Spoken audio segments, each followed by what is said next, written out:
presidente de la Comisión de Constitución del Senado, el senador Matías Walker, esta mañana acá en Mesa Central. ¿Cómo está, senador? Buenos días. Hola, Iván, muy buenos días. Oiga, fue larga la sesión de ayer, pero en resumen, ¿qué pasó? ¿Qué pasó ayer? ¿Por qué fracasó la nominación de Marta Herrera? A ver, primero yo lo lamento mucho por Marta Herrera, como persona, como profesional, por su trayectoria, porque fue una exposición de más de 6 horas que yo encontré bastante sólida. De hecho, el llamado que yo hice como presidente de la comisión a no prejuzgar y a tomar una decisión después de haber escuchado esta intervención, donde creo que presentó un plan muy completo de transformación del Ministerio Público y cómo hacer frente a lo que a la ciudadanía le importa, que es enfrentar el narcotráfico, el crimen organizado, la violencia, el aumento de los homicidios, los secuestros, qué es lo que preocupa a la gente. Lamentablemente, Iván, este proceso, y así lo dice la Constitución, requiere el acuerdo de los 3 poderes del Estado. Y creo que el gobierno, yo lo había anticipado, cometió el error de enviar el nombre de Marta Herrera sabiendo que no tenía los votos. ¿Ese fue el problema? ¿Es un problema de pericia política del gobierno? Lo que pasa es que, a ver, tú tienes una quina donde el gobierno hizo bien, a mi juicio, optó por la primera mayoría de esa quina, que era el fiscal José Morales. Lamentablemente ese nombre fue rechazado. Yo creo que la propuesta de José Morales también iba bien direccionada a lo que requiere hoy día la ciudadanía en materia de combate al crimen organizado, al narcotráfico principalmente. Pero quien estaba en el primer lugar de esa quina también era el abogado Ángel Valencia, que en todos los cálculos que nosotros habíamos hecho tenía los votos suficientes para ser ratificado. Y el abogado Ángel Valencia fue vetado dentro del comité político del gobierno, no lo digo yo. La propia ministra del Interior, en una intervención en el programa Tolerancia Cero, cuestionó que él haya defendido a imputados determinados en causas determinadas. Por eso yo le pregunté ayer, en la sesión, ustedes lo vieron, a la ministra de Justicia, Marcela Ríos, era muy importante que ella dijera si formalmente para el gobierno podía ser un problema y podía inhabilitar a un abogado el hecho de haber defendido a un imputado en una causa determinada, porque además el derecho a la defensa jurídica, a la defensa letrada, es un derecho establecido en la Constitución. Por eso fue muy importante que la ministra de Justicia despejara y señalara que para el gobierno no hay una inhabilidad. El problema es que la ministra del Interior y la ministra de la Mujer habían dicho otra cosa. Claro, porque la ministra Marcela Ríos ayer dice que es cierto que organizaciones de mujeres que luchan contra la violencia de género y la propia ministra Orellana, que es la ministra de la Mujer, como dice usted, que tiene un mandato específico de preocuparse por esas materias, afirmó la ministra, hayan manifestado una preocupación. Ahora dice, eso no ha sido en ningún caso uno de los antecedentes que hemos considerado en este caso. No veo cómo no puede ser uno de los antecedentes, pero bueno, pero eso es lo que afirma la ministra. ¿La ministra de alguna manera reconoce un veto en su opinión? Bueno, clarísimo. Yo creo que a jugar por sus palabras y celebro la honestidad de la ministra Marcela Ríos en señalar públicamente a la comisión lo que era Vox Populi y que ustedes mismos habían reporteado como medios de comunicación, que había un veto. Y eso es un problema, porque finalmente, ¿qué abogados penalistas va a querer el día de mañana postular al Ministerio Público a ser fiscal nacional si va a ser cuestionado por las causas que han defendido cuando estamos hablando de un derecho constitucional? Fue claramente uno de los errores del gobierno en este proceso. Y el problema, Iván, es que quien paga las consecuencias es la ciudadanía, que está cansada de la delincuencia, de ver todos los días homicidios, portonazos, encerronas, secuestros, sicariatos, y que finalmente los 3 poderes del Estado no sean capaces de ponerse de acuerdo en un nombre para fiscal nacional en un proceso que se sigue dilatando. Volvamos al tiro sobre el proceso que se dilata, pero una cosa antes, el derecho a la defensa.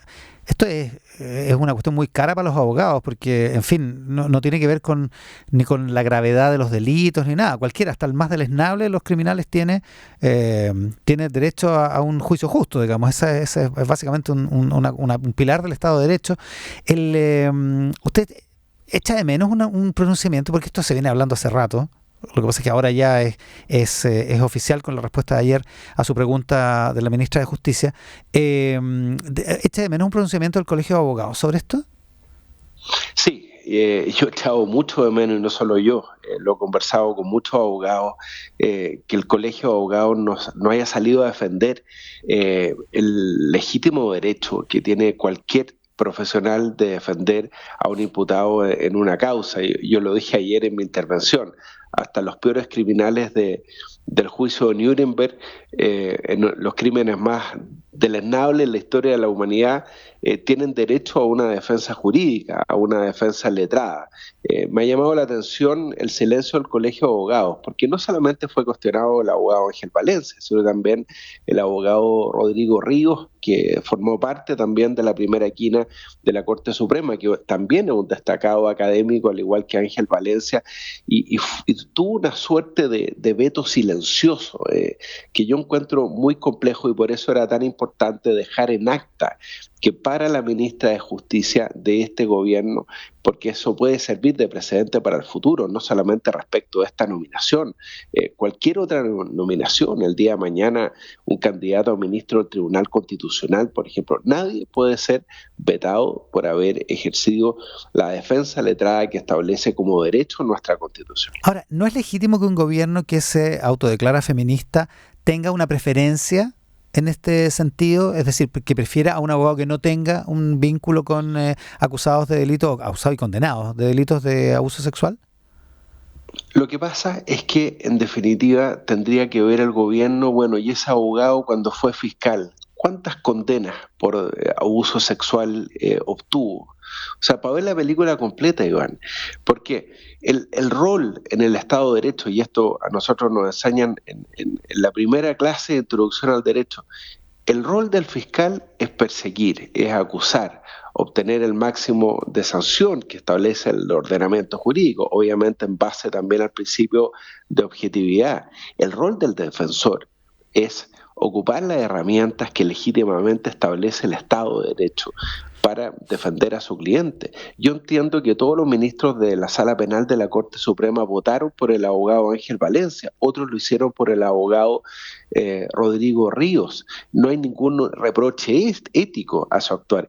Y ese es el examen que hace la Corte Suprema. Yo creo que al gobierno le faltó entender en estas dos nominaciones fallidas cuál es el rol de la Corte Suprema. El rol de la Corte Suprema cuando elabora una quina es precisamente, Iván, poder ver cuáles son las causas en que han actuado como intervenientes los postulantes, ya sea como fiscales o como defensores.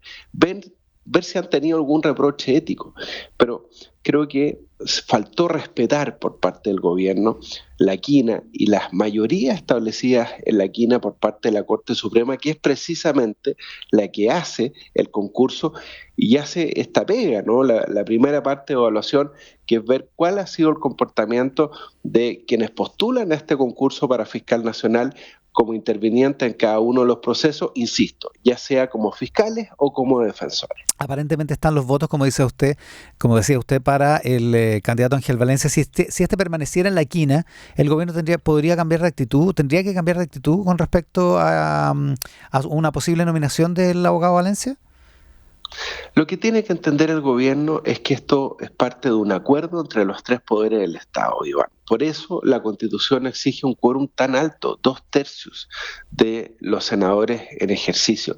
No lo ha obtenido respecto de dos candidaturas. Yo lo lamento mucho por José Morales y por Marta Herrera. Por eso yo voté por ellos, porque creo que hubieran sido buenos fiscales, porque creo que no podemos continuar en un escenario de un Ministerio Público acéfalo, cuando tenemos una delincuencia desatada en el país. Pero el gobierno tiene que entender que esto requiere un acuerdo entre los tres poderes del Estado. Ahora, ojo, Iván. ¿Por qué no lo ha conseguido? Acá hay dos posibilidades. Sí, Usted sabe que... ¿Aló? Sí, dígame.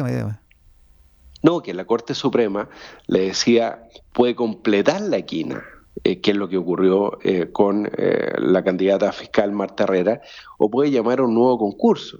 Ahora, si llama a un nuevo concurso, eso significaría dilatar más el proceso. Imagínense que Jorge Abbott cumplió 75 años hace 3 meses y tendríamos meses el país sin un fiscal nacional titular, empoderado. Yo tengo todo el respeto por el fiscal Meléndez, que en este momento es fiscal subrogante, pero obviamente él no tiene el empoderamiento suficiente Lógico.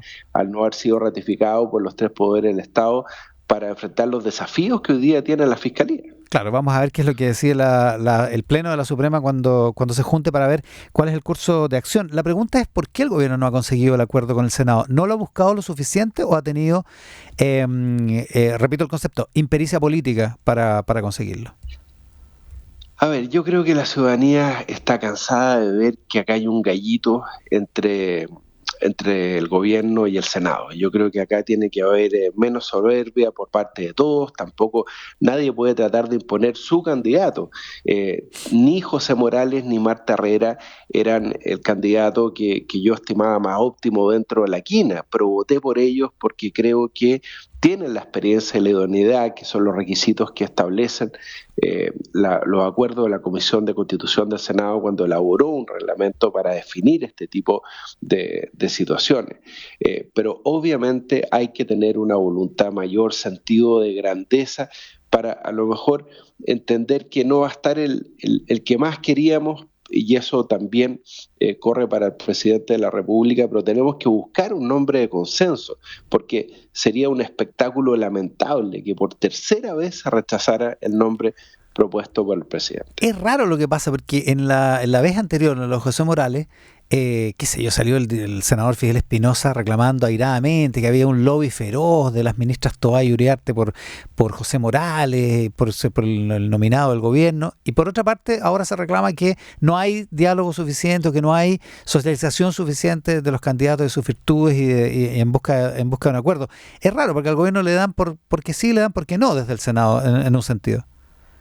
Por supuesto, y a eso me refiero, Iván. Acá hay que entender que esto es un acuerdo entre los tres poderes del Estado. La Constitución habla de un acuerdo entre el presidente de la República y el Senado. Obviamente, el rol de la ministra es conversar, es ver, bueno, qué tipo de piso hay para un nombre determinado o no, y por eso lo propio es conversar. Yo creo que incluso acá faltó conversar más con todos, cada uno de los 50 senadores, pero en fin, yo creo que acá hay que sacar lecciones aprendidas. Ahora esto va a estar en campo de la Corte Suprema. Yo soy muy respetuoso de la autonomía de la Corte Suprema, pero lo único que yo le pido como presidente de la Comisión de Constitución a los tres poderes del Estado es que hagamos un esfuerzo por tener luego un fiscal nacional empoderado, con liderazgo, en un escenario en que la delincuencia lamentablemente está desatada en nuestro país. Una última cosa, senador Walker. El senador Núñez decía ayer, del Partido Comunista, decía que aquí había un castigo a Marta Herrera porque ella había encabezado o coordinado la persecución de algunos delitos de carácter ligados a la política, digamos. Y ahí que hay una sensación de que hay cosas que no se dicen, de que hay argumentos que no se dan, de que participa algún senador que es incumbente en el asunto porque estuvo precisamente investigado en esa materia. En ese sentido ha sido poco pulcro el debate, ¿o no?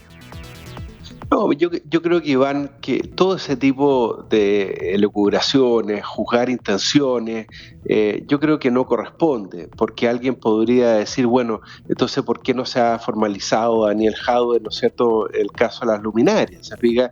Entonces, yo creo que no corresponde, yo creo que no corresponde hacer ese tipo de elucubraciones. Lo que tiene que entender el senador Núñez, porque él es senador de gobierno, que este es un proceso que requiere los tres poderes del Estado de acuerdo en un nombre determinado, y se lo dice a alguien que votó a favor de los dos nombres que ha propuesto el presidente Boric. Acá se requiere más humildad por parte de la coalición de gobierno y entender que este tipo de procedimientos requieren, por una parte, respetar la mayoría de las quinas elaboradas por la Corte Suprema y por otra parte llegar a un acuerdo con todos los senadores. Ahora, el senador Núñez, para aclararlo, también votó a favor, así, igual que la senadora Pascual, los dos senadores del Partido Comunista. El senador Matías Walker, presidente... Me imagino, son senadores de gobierno lo que tienen que hacer. Últimamente no está tan claro que vayan a votar junto con el gobierno.